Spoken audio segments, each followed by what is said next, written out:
हिंदी का मॉक 8 का हम आंसर देखेंगे। फर्स्ट क्वेश्चन है, ब्लैक बोर्ड पर लिखने के दौरान क्या सबसे महत्वपूर्ण है? तो अच्छा लिखना। उसके बाद है, अंग्रेजी शिक्षण के संदर्भ में शिक्षण कौशल्य का अर्थ क्या है? तो इनमें से सभी है। शिक्षक का व्यवहार, शिक्षण की गतिविधि, शिक्षक का कार्य।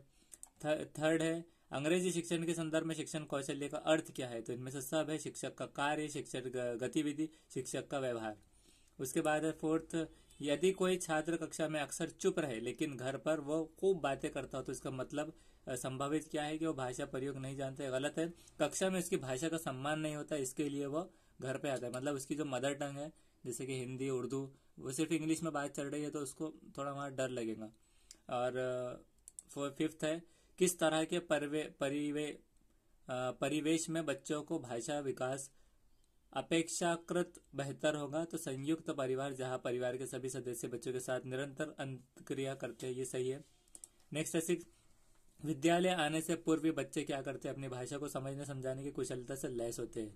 नेक्स्ट है सेवेंथ, गृह कार्य के बारे में, होमवर्क के बारे में कौन सा कथन सच है कि बच्चों की क्षमताओं तथा उनके स्तर के अनुसार गृह कार्य देना चाहिए। एट्थ है, निम्न में से कौन सा कविता पढ़ाने की एक नई तकनीक है? तो समानांतर उद्धरण, एक और दो नहीं है, उच्चारण ड्रिल नहीं है, समानांतर उद्धरण ये बच्चों को पढ़ाने की, कविता पढ़ाने की एक टेक्निक है। समानांतर उद्धरण, उच्चारण ड्रिल नहीं है। नेक्स्ट है नाइन्थ, भाषा की प्रकृति के संबंध में कौन सा कथन उचित नहीं है? भाषा कठोरता से व्याकरण में नियमों का अनुसार करती है, सही है। मतलब इसका जवाब, मतलब सही है जवाब। नेक्स्ट है, भाषा के कौशल्य क्या है? सुनना, बोलना, पढ़ाना, लिखना, ये सही है। उसके बाद है, निम्न में से कौन सा सुनने के कौशल के लिए उचित नहीं है? सुनना कौशल बिल्कुल भी महत्वपूर्ण नहीं है। उसके बाद 12, भाषा के संदर्भ में स्कूली जीवन का यह उच्च माध्यमिक चरण सौंदर्य बोध, साहित्य बोध, सामाजिक, राजनीतिक, ये फोर्थ वाला सही है कैंडिडेट का यहाँ पर हमारे पास। नेक्स्ट है, अधिगम स्थानांतर के संबंध में असत्य कथन कौन सा है? तो इनमें से अंतर्दृष्टि का विकास नहीं होता, ये सही है। अंतर्दृष्टि से याद रखना है, अंतर्दृष्टि का विकास यहाँ पर नहीं होता। अधिगम स्थानांतर के संबंध में असत्य कथन जो सच नहीं है, बाकी सब सच है कि उससे संयोजन में सहायता मिलती है। अधिगम स्थानांतर एक सदिश पूर्ण क्रिया है और पूर्ण ज्ञान के अन्य परिस्थितियों में उपयोग किया जाता है।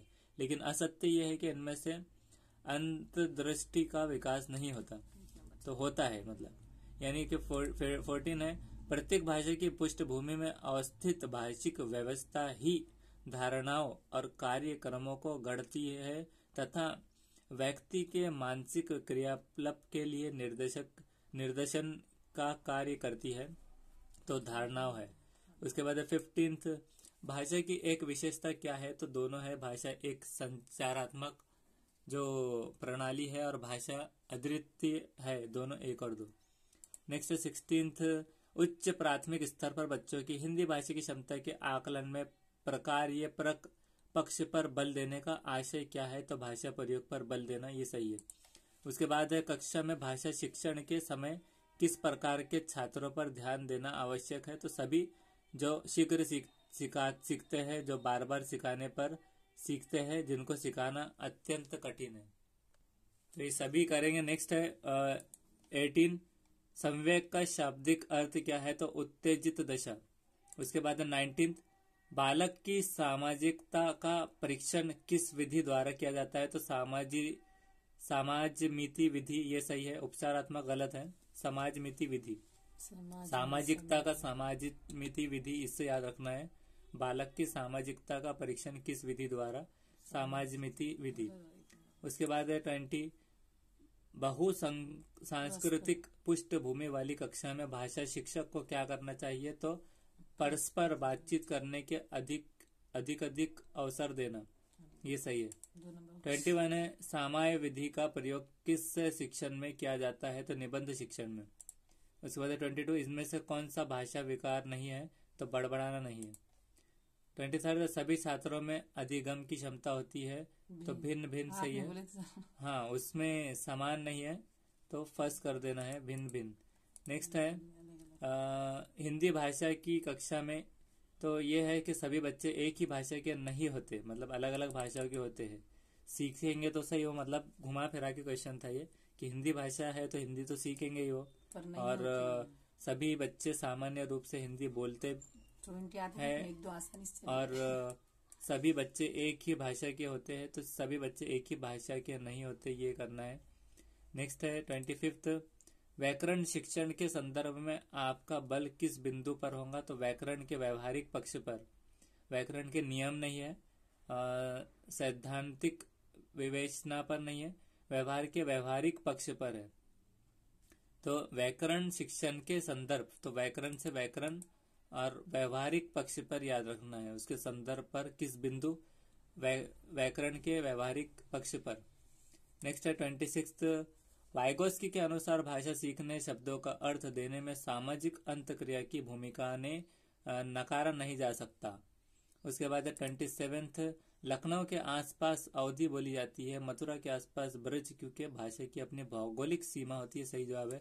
नेक्स्ट है, निम्नलिखित व्याकरण शिक्षण पद्धति में से कौन सा समय पर पाठ्य पुस्तक या रचना लेखन का शिक्षण की परेशानी है? तो आस्कमिक विधि, ये सही है, निगनात्मक विधि नहीं है, आस्कमिक विधि। उसके बाद है 29, भाषा सीखना और भाषा के बारे में सिखाना क्या है?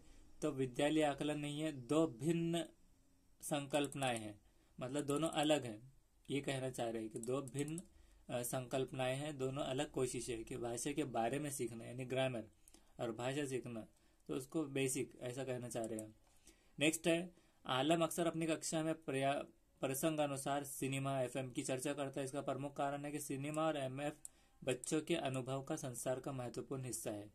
अब इसे नेक्स्ट वीडियो में नेक्स्ट सेशन देखेंगे।